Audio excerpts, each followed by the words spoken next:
ผู้โดยสารค่ะยินดีต้อนรับสู่กรุงเทพมหานครค่ะเวลาท้องถิ่นในขณะนี้เป็นเวลาประมาณ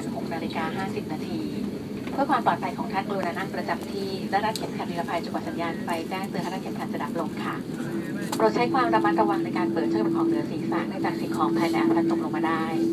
ในนามสายการบินฟินแอร์และกลุ่มพันธมิตรการบินวันเวิลด์ขอขอบคุณท่านผู้โดยสารทุกท่านที่เลือกใช้บริการของเรา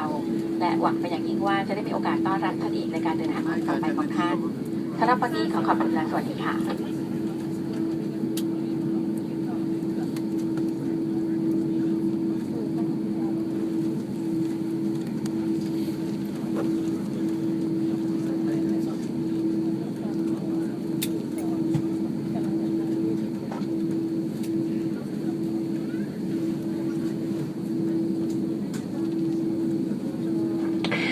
Ladies and gentlemen, welcome to Bangkok.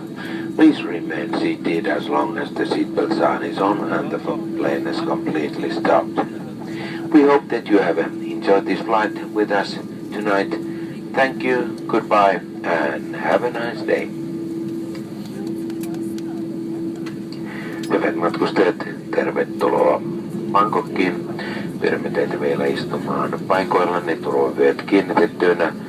kunnes merkkivalo on sammunut ja kone kokonaan pysähtynyt. Toivomme teidän viihtyneen tänään tällä lennolla kanssamme. Kiitoksia, näkemiin ja mukavaa päivän jatkoa. Please sit down. Thank you.